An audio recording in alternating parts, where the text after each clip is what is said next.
Husein. Ya, terima kasih sudah bersedia hadir untuk mengisi acara Isra dan Mi'raj Nabi besar Muhammad sallallahu alaihi wasallam tahun 1443 Hijriah beserta Habib-habib yang lain, Habib Faisal, guru-guru yang lain, tokoh-tokoh agama, tokoh masyarakat, kaum muslimin dan muslimat semuanya. Mudah-mudahan tahun depan kita lebih meriah lagi. Amin. Insyaallah mudah-mudahan kita semua yang hadir akan diberikan syafaat oleh Rasulullah Muhammad sallallahu alaihi wasallam serta diakui sebagai umatnya oleh Rasulullah. Amin ya Allah rabbal alamin. Malam ini ulun kada banyak lebar, cuman kira-kira 2 jam aja nah. Jadi hanya satu ulun sampaikan ucapan ribuan terima kasih yang sebesar-besarnya kepada para donatur yang telah menyumbangkan segalanya. Ya, Habib kada bisa sebutkan satu per satu. Jadi semuanya yang membantu, baik itu tenaga, pikiran dan lain sebagainya. Mudah-mudahan Allah limpahkan berkah, Allah limpahkan rahmat dan dimasukkan ke dalam surganya Allah Subhanahu wa taala. Amin ya Allah rabbal alamin. Kiranya itu yang hanya ulun sampaikan. Jikalau ada kekurangan, kesalahan, kehilapan dalam pelaksanaan ini, kami selaku panitia mohon maaf sebesar-besarnya. Demikian, wabillahi taufik wal hidayah. Assalamualaikum warahmatullahi wabarakatuh. Terima kasih kepada Buya Al-Habib Abdul Halim Hasbi bin Muhsin Al-Bahashim sebagai pimpinan majelis. Memasuki acara yang keempat, yaitu Mau'izatul Hasanah, hikmah peringatan Isra dan Mi'raj Nabi besar Muhammad sallallahu alaihi wasallam, yang akan disampaikan oleh Al-Habib Umar bin Alwi Asgaf. Kepada beliau kami persilakan. Allahumma shalli ala sayyidina Muhammad.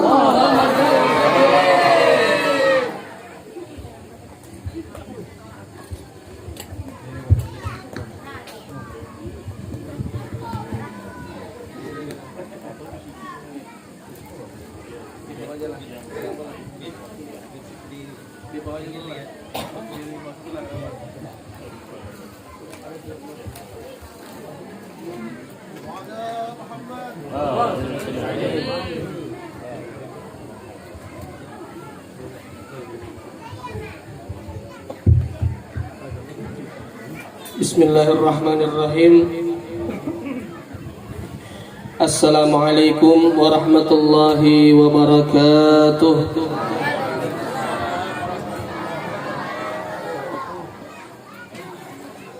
Alhamdulillahi rabbil alamin, wa bihi nasta'inu ala umurid dunya waddin, wassalatu wassalamu ala ashrafil anbiya wal mursalin, sayyidina wa maulana Muhammadin habibi rabbil alamin, wa ala alihi wa sahbihi wa man tabi'ahu bi ihsanin ila yaumiddin.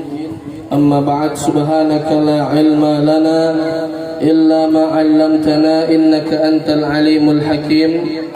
Rabbi shrah li sadri wa yassir li amri wahlul 'uqdatan min lisani yafqahu qawli wa saddid lisani wahdi qalbi bihaqqi sayyidina Muhammadin sallallahu alaihi wasallam wal ali.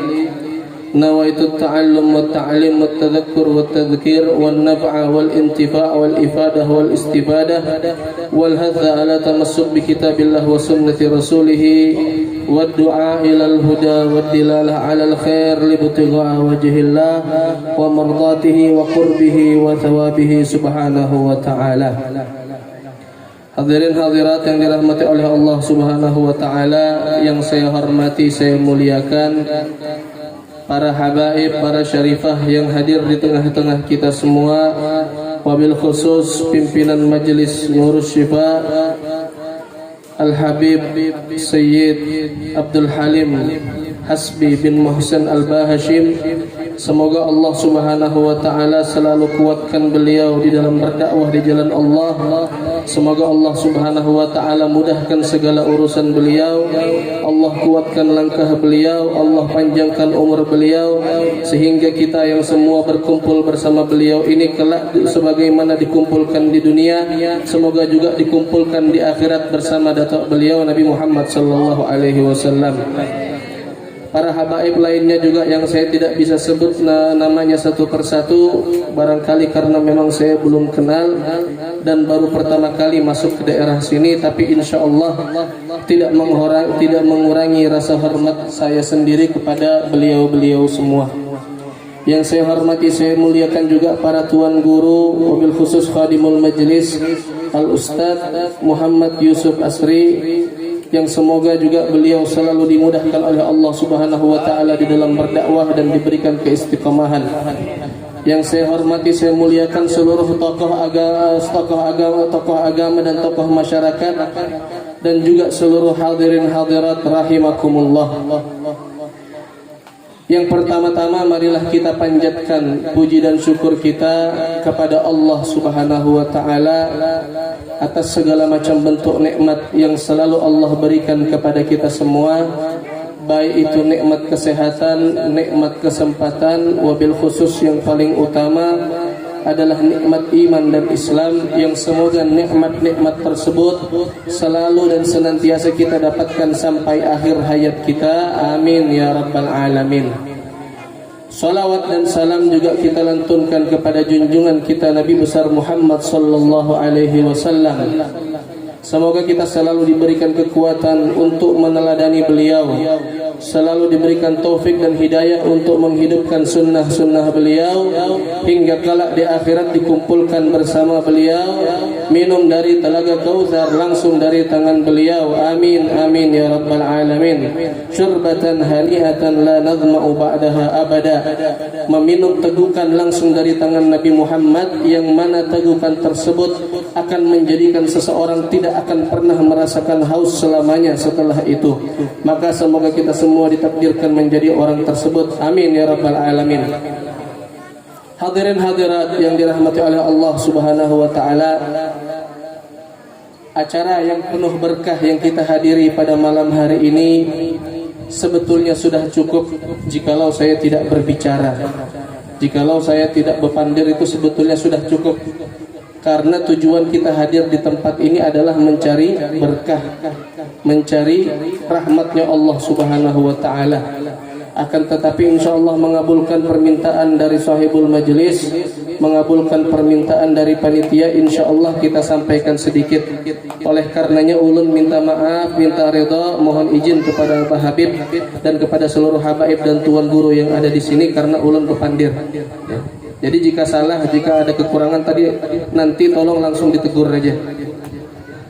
Kemudian hadirin hadirat yang dirahmati oleh Allah Subhanahu wa taala, peringatan Isra Mi'raj yang dirangkul dengan peringatan haul dari Abah Guru Sekumpul Kiai Haji Muhammad Zaini bin Abdul Ghani. Ini merupakan sebuah peringatan, sebuah acara yang luar biasa, acara yang penuh dengan keberkahan. Kalau pian-pian berataan yakin di tempat ini acaranya penuh berkah, di dalam hati pian-pian yakin bahwa acara seperti ini turun rahmatnya Allah, maka insya Allah pian tidak boleh pian tidak pulang dari tempat ini kecuali keberkahan dan rahmat tadi sudah pian dapatkan berataan. Kecuali keberkahan dan rahmat tadi pian bawa pulang ke rumah, kebagi semuanya kepada anggota keluarga yang ada di rumah, kepada orang-orang yang kita cintai. Tapi syaratnya satu, yakin. Syaratnya harus yakin. Wa kullu man lam ya'taqid la yantafi. Kalau orang tidak percaya, maka tidak akan bermanfaat. Ini ada kisahnya, bahwa sesuatu itu kita harus percaya. Kalau kita kada percaya, kada bermanfaat. Ada ceritanya ini. Diceritakan di sebuah daerah ada seorang guru. Ini berisi murid. Guru ini berisi murid, banyak muridnya. Suatu ketika guru ini berceramah. Ujar gurunya, pian ini kalau mau apa-apa ucapkan basmalah. Apapun yang diniatkan, apapun yang diinginkan, ketika diucapkan basmalah insya Allah kabul. Ujar gurunya ini. Si murid mendengarkan dan memahami baik-baik. Setelah selesai pengajian, guru memerintahkan kepada murid untuk mengirim makanan kepada salah seorang yang berada di seberang pulau. Jadi daerahnya itu daerah pulau. Di seberang sana ada orang fakir miskin hendak dikirimi makanan oleh si guru ini. Maka dipanggillah salah satu muridnya. Ujar guru, ini antarkan makanan kepada orang fakir di sana. Berangkatlah muridnya ini. Sampai di pesisir pantai ternyata ia kadang mendapatkan kapal. Bagaimana cara menyeberang, ujar si murid ini. Tidak ada kapal, tidak ada tumpangan, tidak ada rakit. Lalu salah satunya teringat, karena inya berdua salah satunya tadi teringat. Tadi ujar guru, kalau kita mau apa-apa baca bismillah aja, insya Allah yang diniatkan kabul. Pian percaya kada percaya, aku ujar murid yang satunya lagi. Aku juga percaya guru pasti benar, karena guru ini kada mungkin mengajari salah. Maka kita baca bismillah aja sudah. Kada ada kapal, kada ada rakit, bismillah kita nyebrang aja berjalan, ujar si murid. Maka baca bismillah, inya menyeberang melangkahkan kaki, langsung berjalan di atas air. Berjalan si murid ini di atas air. Berjalan sampai akhirnya di pulau seberang diberikan titipannya, bulik berjalan lagi di atas air. Bulik ketemu gurunya, ujar guru, sudahkah diberikan titipan ulun tadi? Sudah guru, alhamdulillah. Naik apa? Alhamdulillah guru, kada ada naik apa-apa, kita berjalan aja langsung di atas air, ujar muridnya. Ujar guru, harapnya bang kamu nih hebatnya juga bang. Lah kami ini mengamalkan ujar pian guru, kalau mau apa-apa baca bismillah. Akhirnya kami tadi baca bismillah, tidak taunya langsung bisa jalan di atas air. Gurunya bicara dalam hati, ini baru muridku ini, kalau aku mungkin lebih hebat ya. Akhirnya inya berangkat ke air, inya coba juga bismillah, ujar gurunya, kecabur gurunya. Ujar gurunya barangkali kurang, mungkin sama fatihahnya lengkap, bismillahirrahmanirrahim sampai waladhdallin dibaca, tercabur lagi. Nah ini salah satu bukti ya, salah satu bukti murid tadi mempraktekkan ucapan basmalah dengan keyakinan. Si guru ragu, kok bisa inya aja murid kayak itu, apalagi aku harusnya guru. Luar biasa juga sekalinya karena inya mempraktekkannya kurang keyakinan, tidak berhasil. Makanya wa kullu man lam ya'taqid la yantafi. Kalau pian percaya insya Allah bermanfaat, insya Allah dapat. Tapi kalau setengah-setengah belum percaya, insya Allah masih usaha lagi bertilah. Nah, jadi seperti itu. Kalau kita hadir di majelis, kita harus percaya 100% bahwa majelis ini adalah lumbungnya keberkahan, sumbernya rahmatnya Allah, sumbernya tempat di mana dosa-dosa kita akan diampuni oleh Allah, kesedihan-kesedihan kita akan dihapuskan oleh Allah. Tempat majelis seperti ini, majelis yang di dalamnya dibacakan zikrullah, dikumandangkan salawat kepada Nabi Muhammad sallallahu alaihi wasallam, maka insya Allah kita harus yakin, kita harus percaya bahwa tempat inilah sumber kebahagiaan dunia akhirat. Maka semoga pian semua yang bubar nanti dari tempat ini semuanya bahagia dunia akhirat. Amin ya rabbal alamin. Hadirin hadirat yang dirahmati oleh Allah Subhanahu wa taala. Peringatan Isra Mi'raj Nabi Muhammad sallallahu alaihi wasallam merupakan sebuah peringatan yang syarat akan ilmu atau pelajaran. Cuma sudah menjadi rahasia umum, sudah menjadi pengetahuan umum bahwa di dalam peristiwa Isra dan Mi'raj ini yang paling sering diingatkan adalah masalah salat, adalah tentang salat. Dan ulun pun insya Allah juga akan menyampaikan hal tersebut, karena tidak bosan-bosannya kita ini menyampaikan kepada umatnya Nabi Muhammad sallallahu alaihi wasallam betapa pentingnya ibadah salat.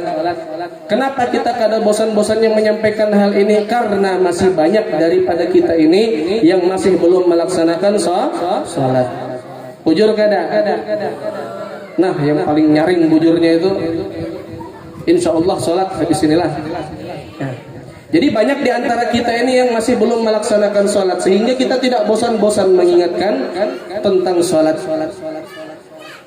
Saking pentingnya ibadah sholat, cara pewahyuannya pun berbeda daripada ibadah-ibadah lainnya. Sudah sering barangkali pian dengar bahwa ibadah lain diwahyukan melalui perantara malaikat Jibril, sedangkan ibadah sholat khusus oleh Allah Subhanahu wa taala Nabi Muhammad sallallahu alaihi wasallam dipanggil ke atas, dipanggil naik Sidratul Muntaha.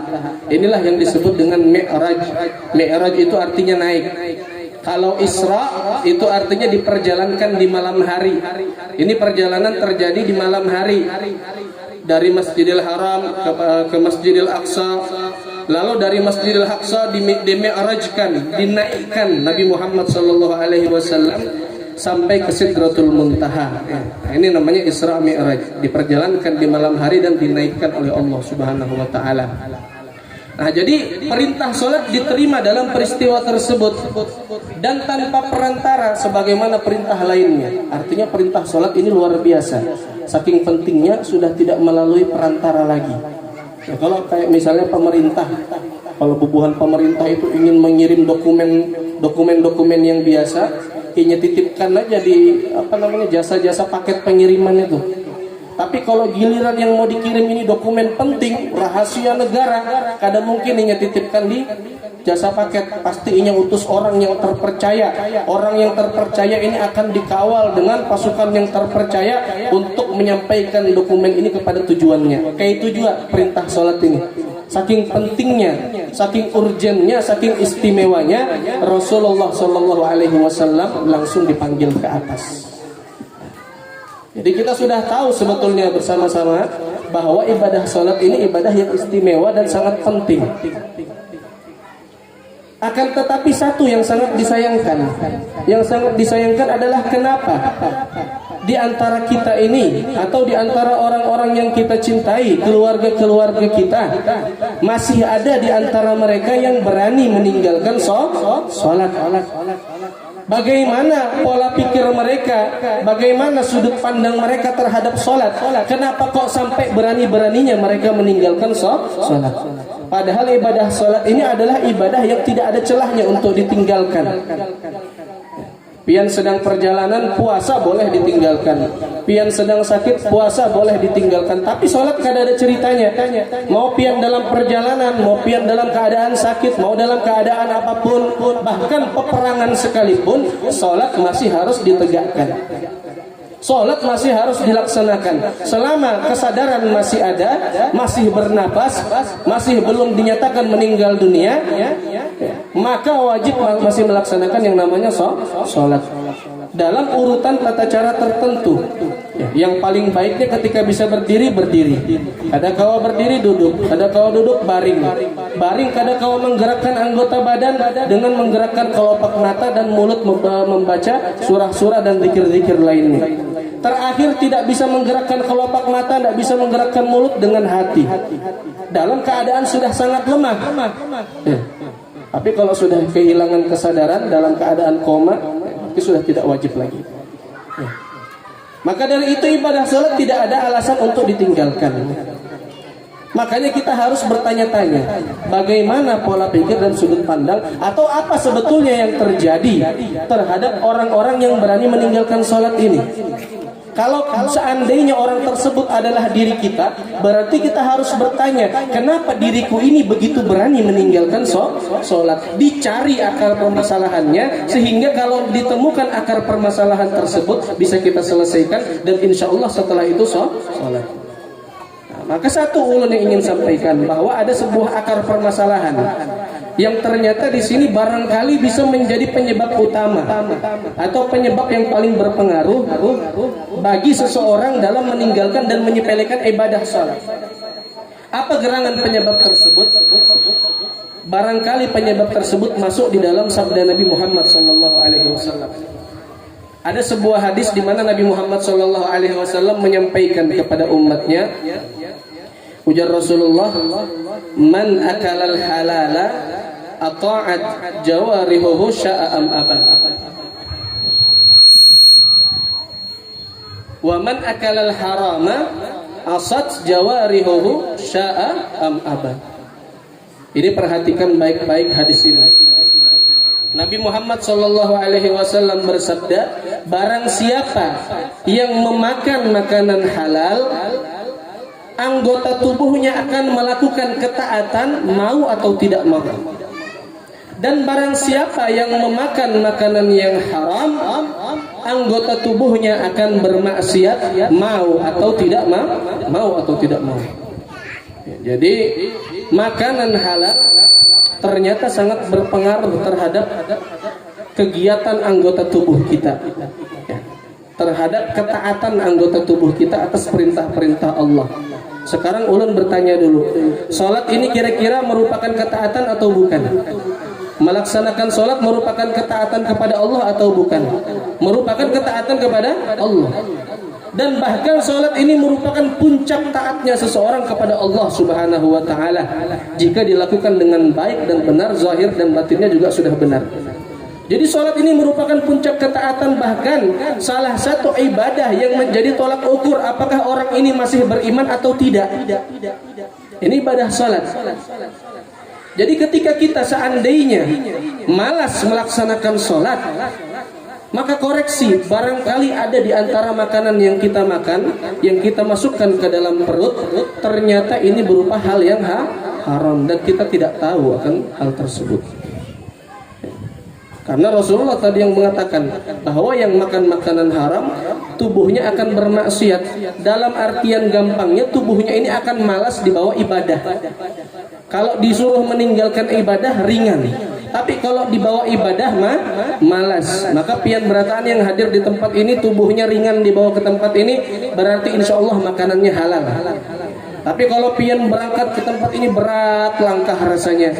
Ini ulun kalau hadir majelis berapa sinetron yang ketinggalan ini, ya, berapa episode, berapa rangkul gosip yang terlewatkan, berapa tongkrongan atau pembicaraan-pembicaraan yang akan terabaikan.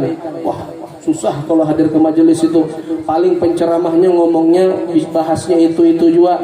Wah, susah hadir di majelis itu, paling qasidahnya itu juga. Sekali-sekali aja hadir ke majelis itu lebih nyaman nongkrong. Kalau pikiran sudah seperti itu, berat kaki ke majelis, berat juga kaki ke masjid, berat kaki ke tempat-tempat di mana di situ dicari ridhonya Allah. Hati-hati. Berarti ada yang salah dengan makanan kita. Ini kemungkinan terbesarnya. Ya, kemungkinan terbesar. Sekarang apakah yang namanya memakan makanan haram itu dikatakan haram ketika kita tahu, misal contoh, ulun tahu ini daging babi misalnya, lalu ulun makan dengan sengaja, ya, dimakan dengan sengaja karena tahu ini daging babi, sengaja ingin melakukan hal yang haram. Nah, ini nyata dosanya sudah, nyata dosanya, nyata salahnya.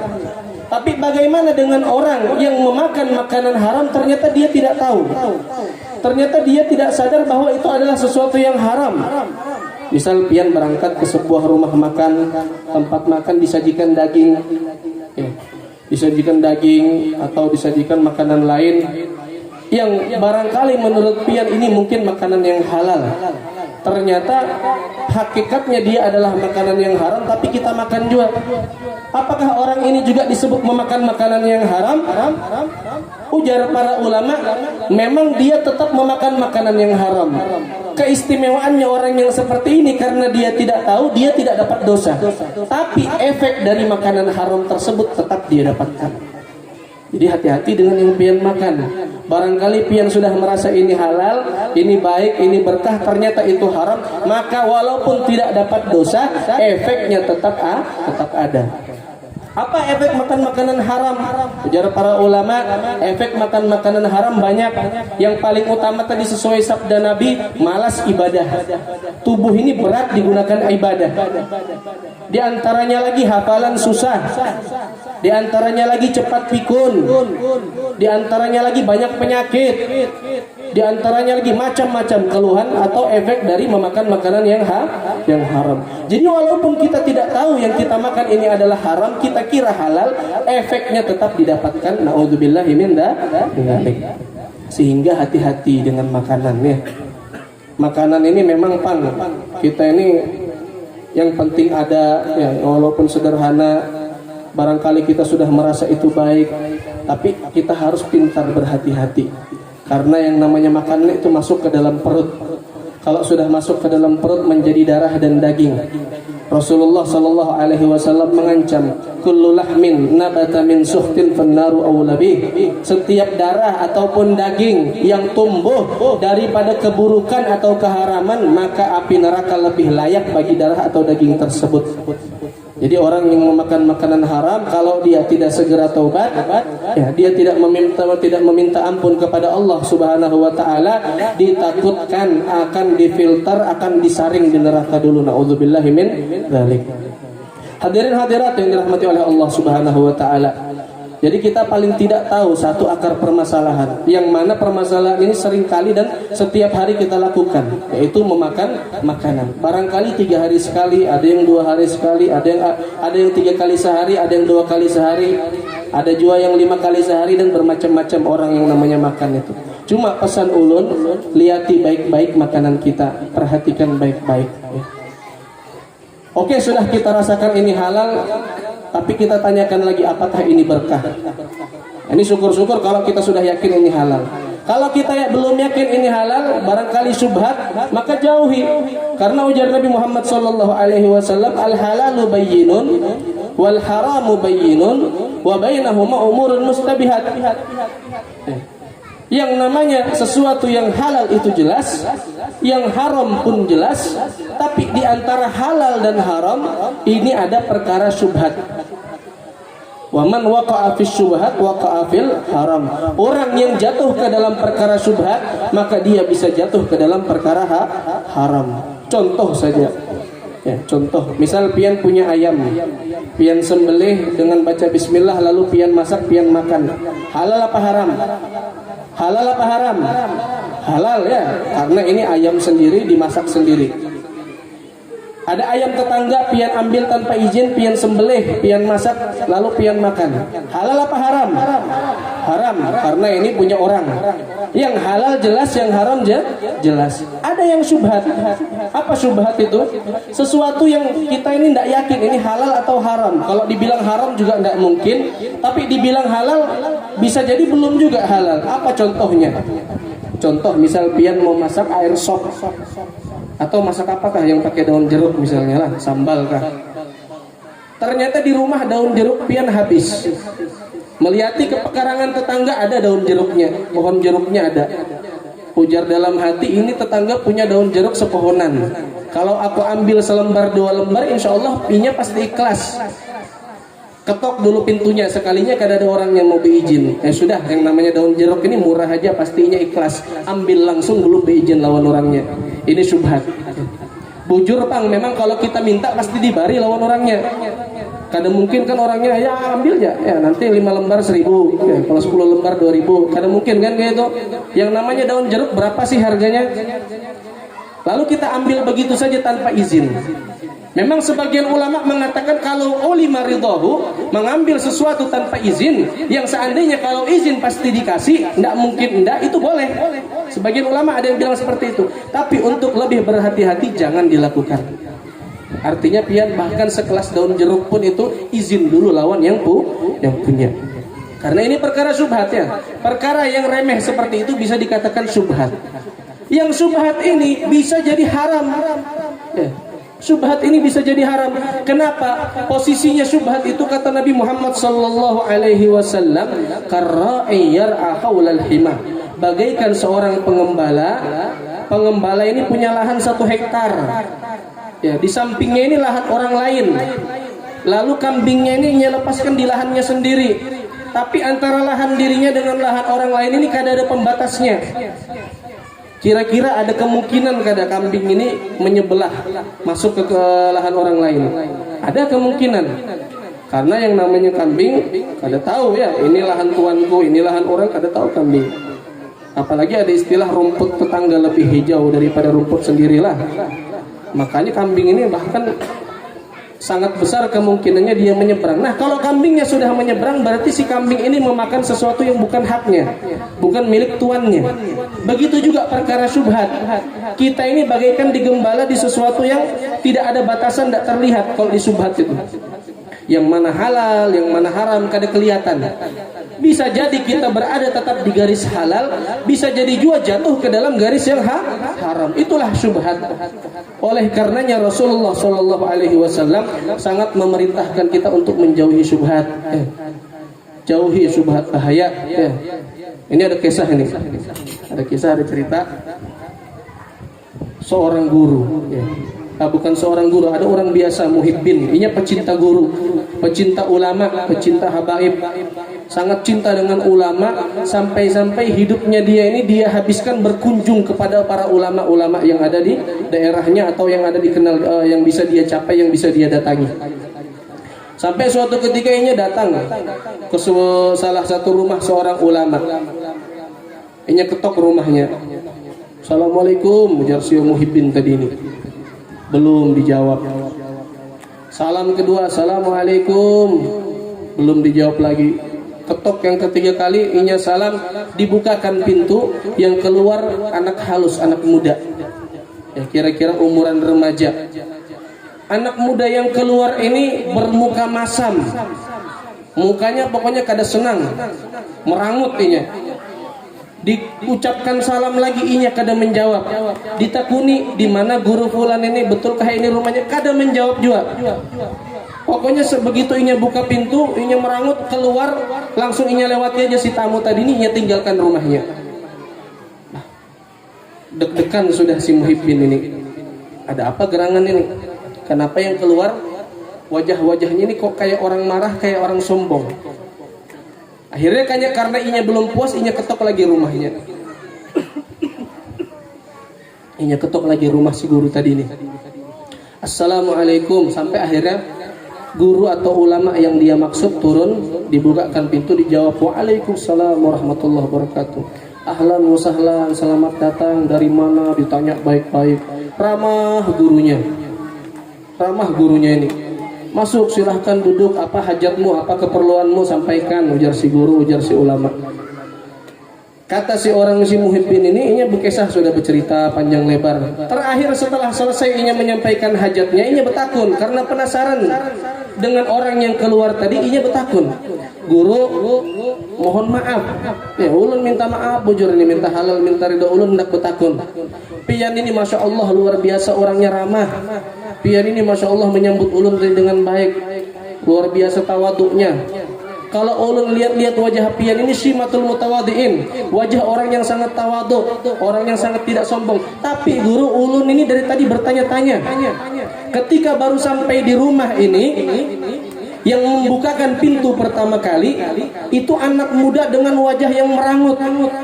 Bahkan di wajahnya terlihat simatul mutakabbirin, ada tanda-tanda orang sombong di dalam wajah anak tersebut. Ujar orang ini, siapa anak tadi guru? Ujar gurunya, itu anakku, ujar gurunya, itu anakku.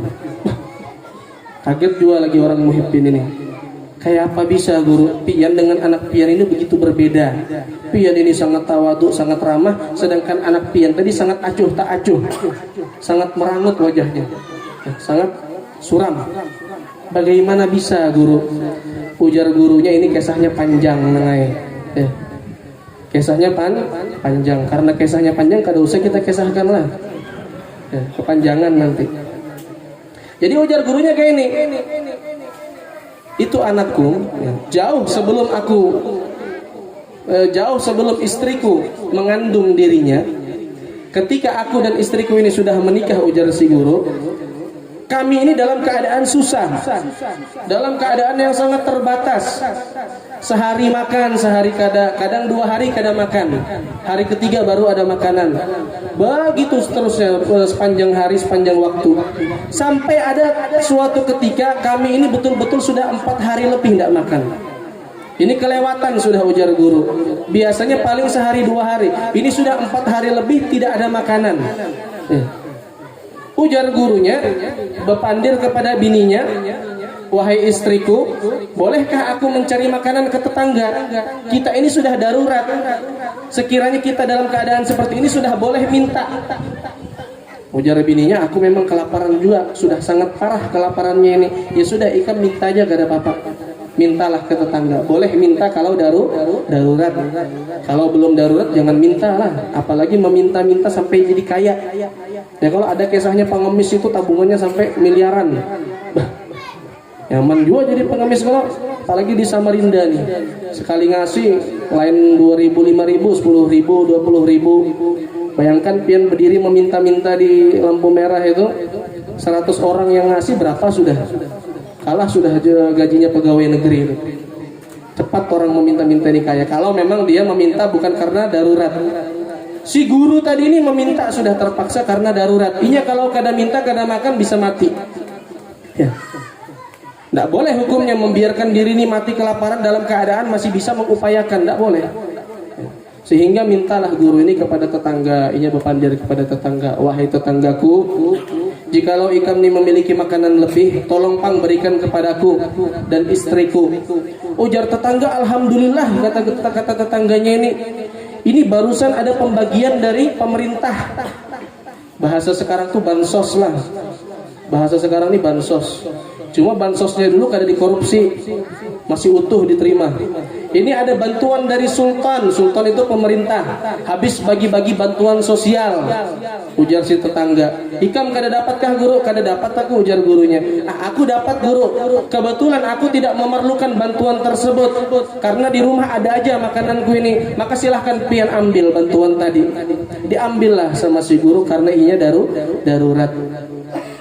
Ulama zaman dahulu mereka memiliki prinsip bahwa harta, mohon maaf ini tidak merendahkan, tidak menjelekkan pihak manapun. Harta yang diterima dari pemerintah itu syubhat. Karena pemerintah ini pemasukan dari mana? Dari pajak. Oke lah, pajak-pajak tempat yang menjual makanan halal, pajak-pajak tempat yang halal, ada pajak karaoke di situ, ada pajak diskotik masuk juga di situ, ada pajak apalagi bisnis-bisnis yang haram masuk di situ, minuman keras pajaknya juga masuk di situ, belum lagi yang nyogok-nyogoknya masuk juga di situ ya. Kalau bisa jadi kan seperti itu. Nah, cuma kita kadang membicarakan pemerintah Indonesia lah, ini pemerintah lain ini. Bahaya kalau kita membicarakan pemerintah Indonesia nanti dituduh memfitnah. Nah jadi seperti itu syubhat. Harta pemerintah ini syubhat. Belum haram belum. Karena ada memang pemasukan yang halal di situ, tapi juga bercampur dengan pemasukan yang haram. Maka diambillah oleh si guru tadi ini. Inya bawa ke rumahnya, inya suruh bininya memasak. Nah ini istriku masakkan makanan ini. Ini bantuan dari tetangga sebelah tadi. Dimasak sama bininya. Selesai dimasak makan berdua sampai kenyang. Kenyang alhamdulillah karena banyak tadi dibarinya. Habis kenyang terbitlah nafsu. Nah, jadi habis kenyang perut penuh muncul hawa nafsu. Ujar si laki, istriku makan sudah. Berarti setelah makan yang belum apa lagi? Itu yang belum ujarnya. Ayolah kita datang berdua nih berkumpul. Maka kumpullah suami istri karena terbit nafsu. Perut kenyang, perut penuh ini potensi muncul nafsu itu besar ya. Potensi muncul hawa nafsu birahi, nafsu suami istri itu besar. Memang ini halal suami istri berkumpul akhirnya. Setelah kumpul suami istri, bininya hamil. Nah, ujar si guru ini cerita kepada Muhibbin tadi, wahai si tuan yang sedang mengunjungi aku ini, anakku tadi itu sudah yang hamil ketika aku habis makan bantuan tadi ini, makanan syubhat. Ya. Jadi habis makan, kumpul suami istri, ternyata dari kumpulnya itu inya hamil. Jadi makanan yang tadi dia makan menjadi sari-sari di dalam tubuhnya, yang menjadi bibit-bibit seorang anak yang inya masukkan ke dalam rahim bininya. Anak ini tercipta dari makanan syubhat. Makanya si anak tadi itu wajahnya merangut, ya orangnya kayak sombong, ya kadang mau menjawab kalau disalami. Jadi begini. Inti dari cerita ini, kalau pian misalnya naudzubillah ya, seandainya tidak, semoga saja tidak, seandainya pian punya anak durhaka, punya anak suka melawan perintah, punya anak kada tahu akhlak dan lain sebagainya, jangan salahkan anaknya, koreksi dulu pas membuat si anak ini apa dimakan, barangkali harta yang haram, naudzubillah min dzalik. Ini belum haram yang kejadian si ustaz tadi ini, masih syubhat. Belum haram. Bagaimana kalau haram ya? Bagaimana kalau haram? Inilah kita suka jarang memperhatikan yang masuk ke dalam perut kita. Makanya sekarang kita mendidik anak ini kadang susah. Padahal aku merasa ini berbakti kepada orang tuaku bujur raja, benar raja. Kata Rasulullah, birru aba'akum tabirrukum abna'ukum. Ya, berbaktilah kepada orang tuamu maka anakmu akan berbakti. Aku sudah berbakti kepada orang tua. Kenapa anakku ini kada berbakti lawan aku? Apakah Rasulullah salah? Rasulullah tidak salah. Rasulullah benar. Asalkan makanan yang kau berikan kepada anakmu juga halal sebagaimana orang tuamu memberikan makanan halal kepadamu. Nah, ini kita berbakti kepada orang tua memberikan makanan halal, ternyata anak kita tidak berbakti kepada kita karena yang kita berikan adalah sesuatu yang syubhat atau bisa jadi yang haram. Nauzubillahi min dzalik. Jadi hati-hati, sekali lagi hati-hati tentang makanan inilah. Hati-hati. Tapi hati-hatinya kada perlu juga sampai seperti ceritanya sahabat Abu Dzar. Intinya pian hati-hati sekedarnya saja. Kalau sahabat Abu Dzar ini punya cerita lain lagi. Sidin ini adalah orang yang sangat hati-hati, sangat menjauhi sesuatu yang haram. Saking ingin jauh dari sesuatu yang haram, Sidin menjauhi yang syubhat. Saking ingin menjauhi sesuatu yang syubhat, Sidin jauhi bahkan sampai yang halal. Yang halal pun dijauhi lawan Sidin. Beberapa hal yang halal ini dijauhi. Di zaman Sayyidina Abu Dzar radhiyallahu taala anhu, seorang sahabat Nabi. Itu banyak orang-orang menanam anggur. Dan Sidin termasuk salah satu orang yang memiliki keahlian bertani, bercocok tanam. Di zaman Sayyidina Utsman bin Affan, Abu Dzar ini sampai mencetuskan sebuah perkataan yang Sayyidina Utsman itu sampai marah, sampai diasingkan Abu Dzar ini. Ujar Abu Dzar apa? Aku ini kada hendak lagi lawan dunia. Kalau kemarin menanam anggur, sekarang aku kada mau lagi menanam anggur. Kenapa kada mau menanam anggur? Kan halal anggur ini. Dipanen buahnya bisa dimakan, bujur halal. Iya kalau dimakan. Nanti ada yang membeli anggur yang aku tanam, ternyata ia gunakan untuk membuat khamar, membuat minuman keras. Maka aku bisa jadi kena dosanya karena aku yang menanam anggur ini. Jadi daripada hal tersebut terjadi, walaupun masih kemungkinan, lebih baik aku jauhi saja. Ujar Sayyidina Abu Dzar.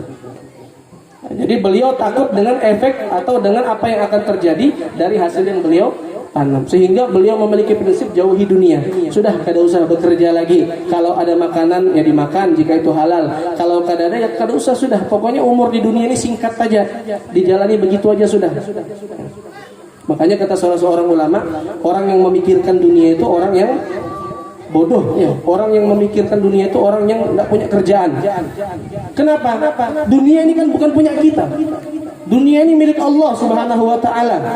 Sama kayak kita kalau punya tetangga, inya punya mobil apa yang paling mahal, misalnya mobil Alphard kah? Tetangga punya mobil Alphard. Kita mikirin, oh mobilnya ini kalau ganti ban berapa lah harganya lah. Pajaknya setahun nih berapa kira-kira lah. Kalau AC-nya rusak tuh berapa servisnya lah. Kita mikir. Ya, mempertanyakan hal-hal tersebut. Kira-kira kita ini kurang kerjaan atau enggak ada? Kurang kerjaan ya. Ini ampun orang kita yang mikirin ngapain? Begitu juga dunia. Dunia ini ampunnya Allah Subhanahu wa taala. Kita yang mikir-mikir kayak apa dapatnya lah. Minta kepada Allah, enggak usah dipikirin. Ya, Sayyidina Abu Dzar prinsipnya seperti itu.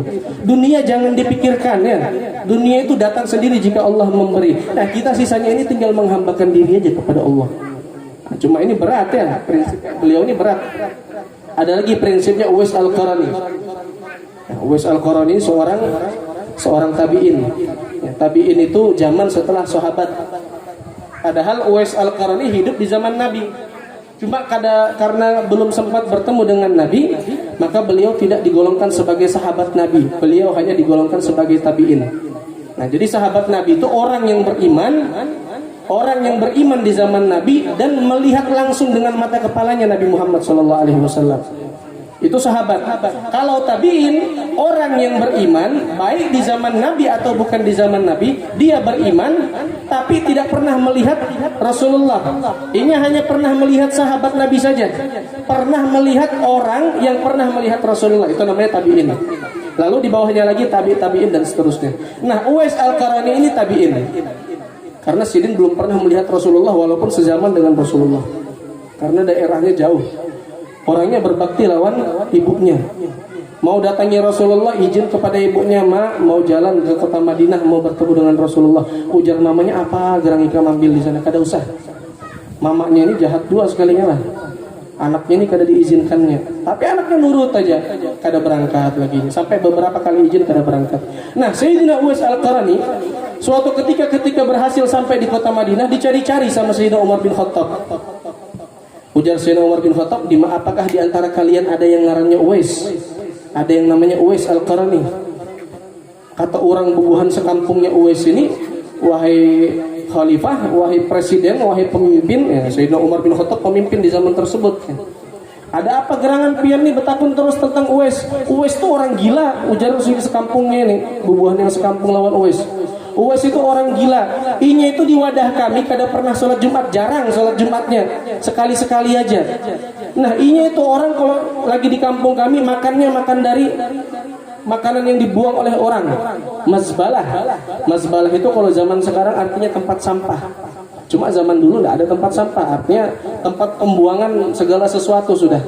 Di situ dibuang makanan, di situ juga dibuang kain bekas pembalut dan lain sebagainya. Di situ juga dibuang kotoran-kotoran. Nah, Uwais itu makannya dari situ. Wahai Amirul Mukminin, wahai Sayyidina Umar. Jadi ada apa gerangan ikam nih mencari Uwais? Ujar Sayyidina Umar, Uwais itu wali. Uwais ini walinya Allah, kekasihnya Allah. Ujar orang ini jangan ngeramput kan, bahasanya kan kayak itu sudah. Mana mungkin orang kayak ini jadi wali, sholat Jumat aja jarang-jarang.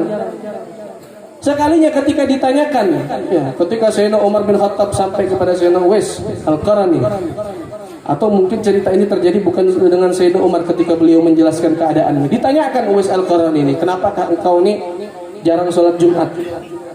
Ujar Uwais Al-Qarani, aku ini cuma punya baju selembar aja. Kadang diberi orang 2 lembar. Aku takut kalau bajuku ini 2 lembar. Ya, sekalinya di sana di daerah tertentu ada orang yang kadang memiliki baju, akhirnya aku dihisap. Ikan punya 2 lembar, yang di sana kadang punya sama sekali. Kenapa kada diberi? Aku takut seperti itu. Ketika aku punya makanan lebih ya, daripada yang aku makan di hari ini, itu aku takut dihisap. Kenapa?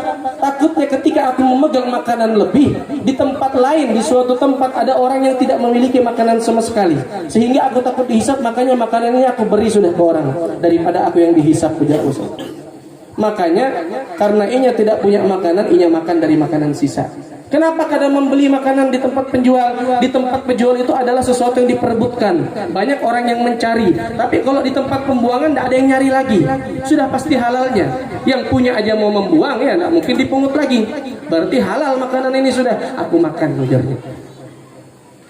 Sholat Jumat kenapa bolong-bolong? Karena pakaian cuma 1. Kalau begitu pakaiannya kena najis, tidak bisa dipakai sholat Jumat. Sudah libur Jumatannya. Uzur, ya tidak masalah, tidak berdosa. Tapi jangan dipraktekkan lah. Habis ini baju dibuangi semuanya. Ada Jumatan akhirnya. Apa alasannya? Najis. Ujar Ustaz, kada apa-apa najis baju kita.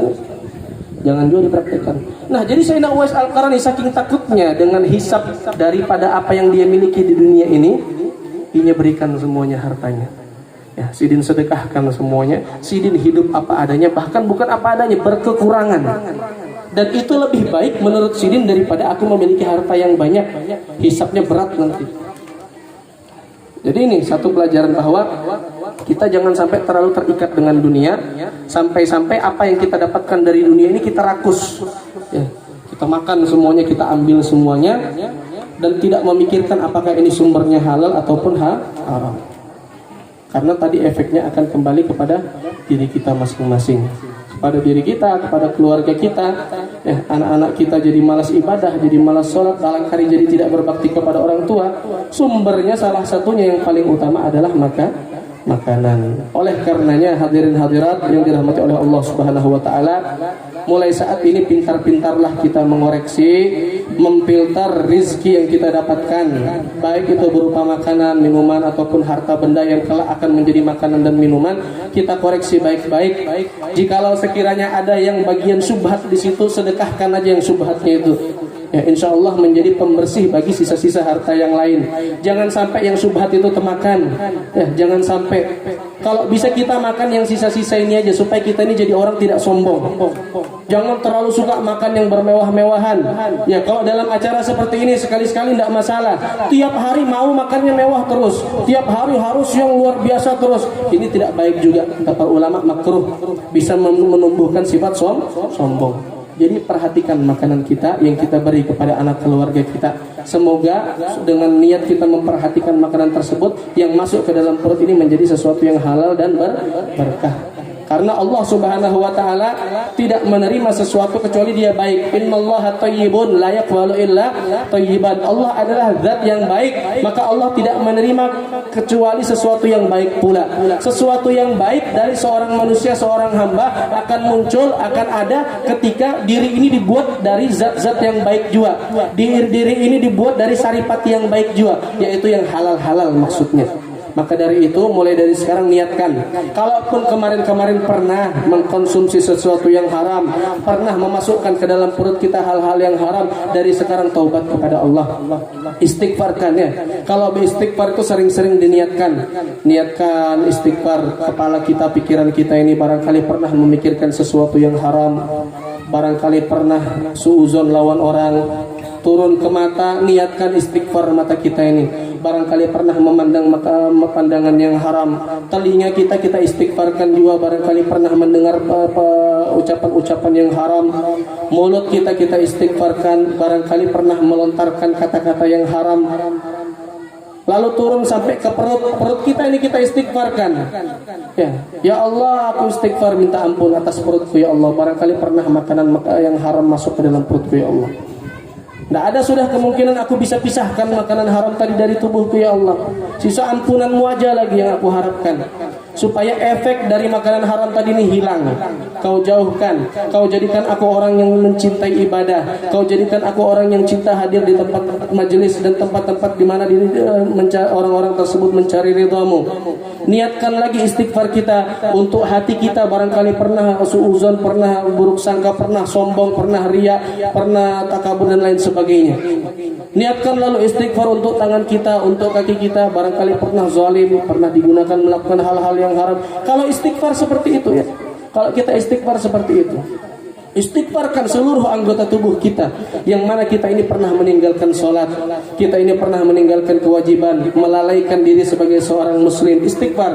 Terlebih lagi bubuhan pian harus ingat semuanya, malam hari ini malam terakhir bulan Rajab, malam Jumat besok insya Allah sudah malam 1 Sya'ban. Artinya bulan Rajab ini tidak sampai 24 jam lagi berakhir sudah.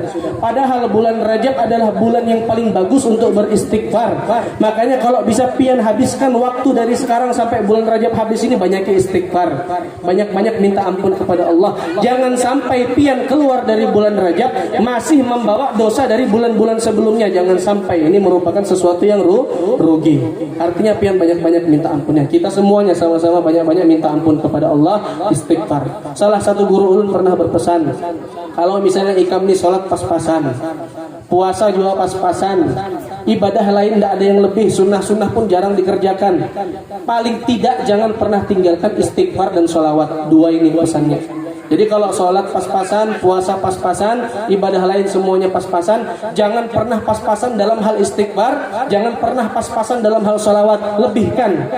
Rasulullah SAW saja makhluk yang sudah dijamin oleh Allah diampuni dosa-dosanya yang telah dulu, yang dan yang akan datang. Rasulullah masih beristighfar 70 kali sehari. Kita kira-kira tanyakan ke diri masing-masing berapa kali istighfar dalam sehari. Barangkali tidak pernah istighfar sama sekali dalam sehari ya. Jadi minimal tiru Rasulullah, kalau bisa lebih daripada Rasulullah. Karena tentunya kita ini orang yang banyak dosa. Barangkali kita melakukan dosa dalam keadaan kita tidak sadar bahwa kita telah berbuat dosa. Jadi jangan sampai kita lepas dari bulan Rajab ini kecuali kita sudah memperbanyak istighfar, sudah memperbanyak minta ampun kepada Allah Subhanahu wa taala. Maka juga semoga bulan Rajab ini menjadi bulan yang kita jadikan madrasah, kita jadikan sekolah untuk memperbaiki kualitas salat kita, kualitas ibadah kita kepada Allah Subhanahu wa taala. Kalau pian sudah paham pentingnya salat, sekarang alasannya apa lagi untuk meninggalkan salat ya? Jangan sampai setelah ini kita masih meninggalkan salat. Salat itu wajib, tidak ada celah untuk ditinggalkan. Salat ini adalah kepentingannya umat Islam, kepentingannya orang yang beriman. Allah tidak butuh dengan salat kita, kita yang butuh dengan salat. Kita yang perlu melaksanakan salat, karena salat dikatakan oleh para ulama sebagai jalan untuk mencari Allah. Kalau pian ulun takuni nikmat apa yang paling besar di dunia, apa jawabannya? Barangkali ada di antara pian berpikir nikmat terbesar di dunia adalah berhubungan suami istri. Barangkali ada yang berpikir nikmat terbesar di dunia makan makanan yang paling enak, jalan ke tempat yang paling indah. Barangkali itu nikmat terbesar di dunia. Oke, sudah. Sekarang kita tanyakan, seandainya nikmat terbesar dunia tadi menjadi taruhan, menjadi pengganti, jikalau pian punya anak pian sedang hilang, lalu diganti dengan nikmat terbesar tadi itu, apakah kita rela? Tentu kita tidak. Yang kita mau kalau anak kita hilang, anak ketemu. Begitu anak ketemu, nikmatnya luar biasa. Tidak ada tandingannya dengan nikmat-nikmat yang kita sebutkan tadi. Begitu juga dan kita dengan Allah Subhanahu wa taala. Kita sekarang di dalam sholat mencari-cari Allah Subhanahu wa taala. Kita meminta kepada Allah, bermunajat kepada Allah, berdoa kepada Allah. Pada akhirnya orang yang sholatnya sudah benar, ketika di akhirat akan dimasukkan ke dalam surga. Di dalam surga ada sebuah kenikmatan yang lebih nikmat daripada nikmat surga lainnya, yaitu memandang kepada zatnya Allah. Ketika memandang kepada zatnya Allah, inilah nikmat yang terbesar. Karena selama di dunia kita cari-cari, kita minta, kita berdoa kepadanya, tapi tidak pernah melihatnya. Tapi di surga dipertemukan dengan Allah Subhanahu wa taala. Maka kalau sudah seperti itu cara pikir kita terhadap sholat, insya Allah setelah ini kita akan semangat melaksanakan sholat. Insya Allah kita tidak akan meremehkan sholat lagi.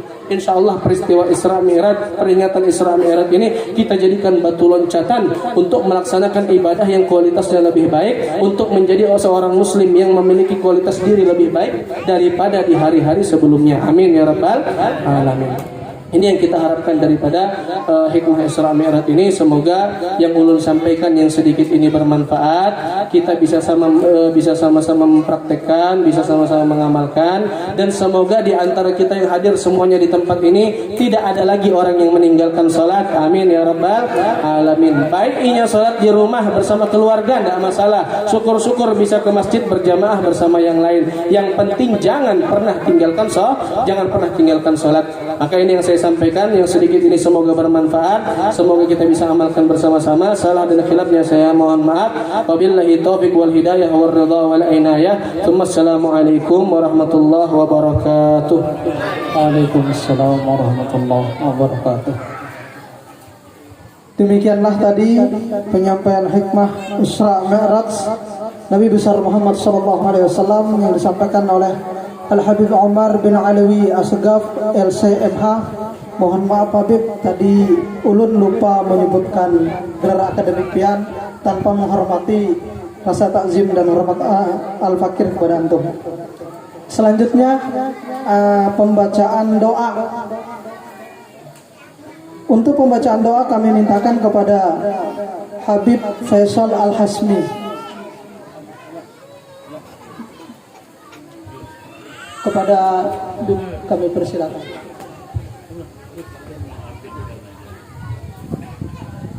Alamana waslahuna wa rijal wa salihun Allah yajma'an niyatana fi niyat wa amalana fi amalin. Ila hadratin Nabi Muhammad sallallahu alaihi wasallam. Fatihah. A'udzu billahi minasy syaithanir rajim. Bismillahirrahmanirrahim. Iyyaka na'budu wa iyyaka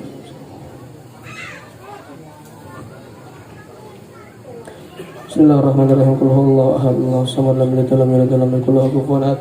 Bismillahirrahmanirrahim. Qul huwallahu ahad, Allahu samad, lam yalid walam yulad walam yakul lahu kufuwan ahad. Bismillahirrahmanirrahim. Qul huwallahu ahad, Allahu samad, lam yalid walam yulad walam yakul lahu kufuwan ahad. Bismillahirrahmanirrahim. Qul a'udzu birabbil falaq min syarri ma khalaq, min syarri ghasiqin idza waqab, min syarri nafathati fil 'uqad, min syarri hasidin idza hasad. Bismillahirrahmanirrahim. Qul a'udzu birabbin nas, malikin nas, ilahin nas, min syarri waswasil khannas alladzi yuwaswisu fi sudurin nas minal jannati wan nas.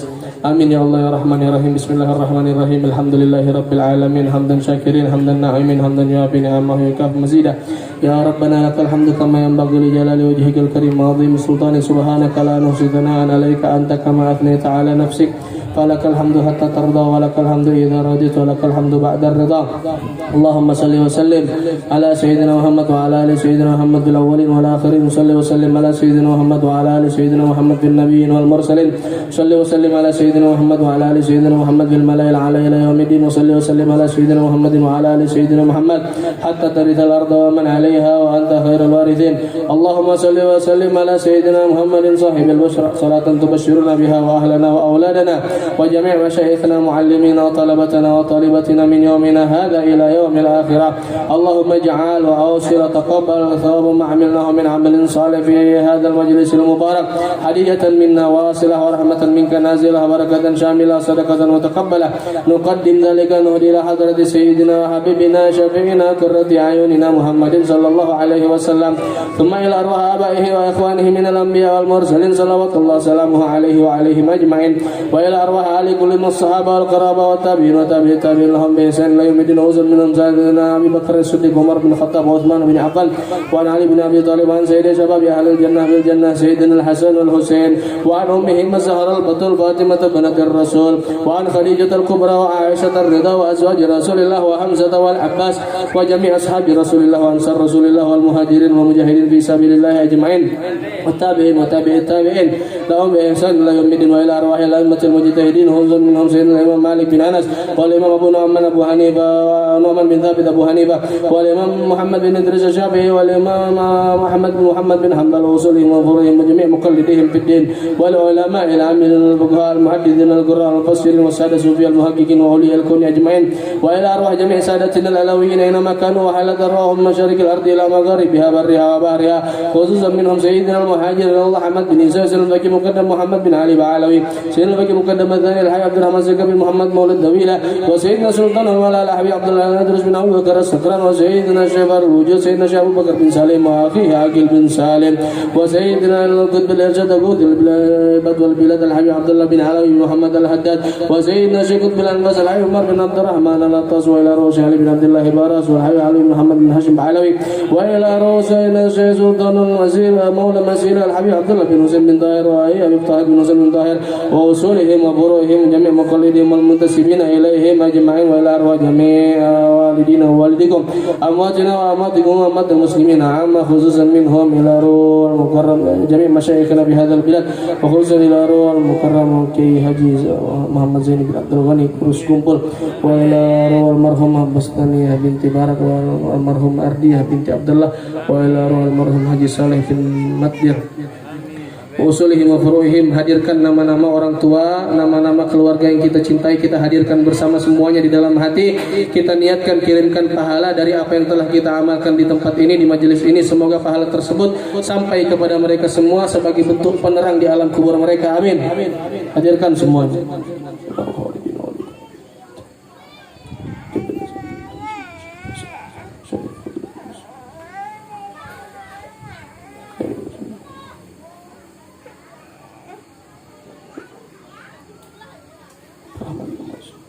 وأصولهم وفروعهم والمنتسبين إليهم أجمعين أن الله يجعل القرآن بداء لهم من النار وفكاكا لهم من النار وسترا لهم من النار وحجابا لهم من النار ونجاة لهم من النار وأن الله يمدنا بركة أوليائه من وعلومه ونفحته في الدنيا والدنيا والآخرة وكذلك أن الله يجعل قبورهم روضة من رياض الجنة ويجعل قبورها ويدخل في قبورهم الروح والريحان والبسد والأمن والطمأنينة والرضوان يا حنان يا منان. وإلى أرواح من لا زائر لهم ولا ذاكر لهم ولا قارئ لهم ولا داعي لهم الجميع بالرحمة والرضوان وأسكننا وإياهم فسيح الجنان يا حنان يا منان يا حنان يا منان يا من إذا سئل أعطى وإذا استعين عن.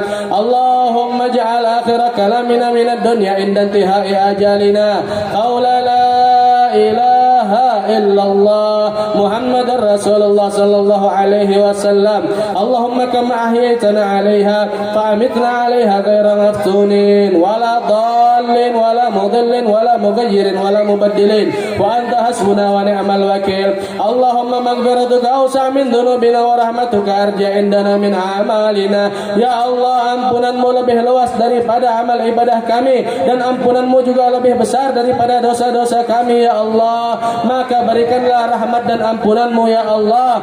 Allahumma atina syafa'atan nabiyika Muhammad sallallahu alaihi wasallam yauma la syafa'ata illa syafa'atuh.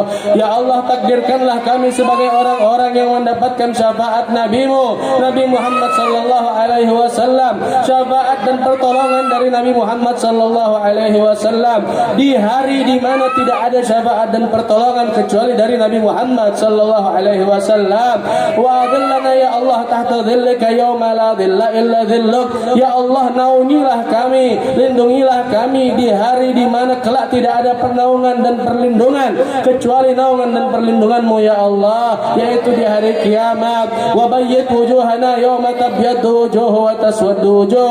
Putihkanlah dan berikanlah cahaya kepada wajah-wajah kami ya Allah, hari di mana ada orang yang wajahnya menghitam dan di antara mereka ada juga wajahnya yang bercahaya. Maka takdirkanlah kami di dalam golongan orang-orang yang wajahnya bercahaya kelak di akhirat ya Allah. Berkat cinta kami kepada Nabi Muhammad, berkat kami menaati perintah-Mu selama di dunia, berkat kami ya Allah hadir di majelis-majelis taklim, berkat kami cinta dengan para ulama, berkat kami cinta dengan para habaib, berkat kami berakhlakul karimah dengan semua orang yang ada di sekitar kami, berkat segala perbuatan yang kami nilai itu adalah perbuatan baik ya Allah. Maka berkat perbuatan-perbuatan tersebut rahmatilah kami ya Allah, ampuni dosa-dosa kami, kemudian tutup aib-aib dan kekurangan kami, kabulkan hajat-hajat kami, sampaikan cita-cita kami, dan kelak pada ajalnya wafatkan kami dalam keadaan husnul khatimah, husnul khatimah, husnul khatimah. Amin amin ya rabbal alamin. Rabbana taqabbal minna innaka antas samiul alim wa tub alaina innaka antat tawwabur rahim.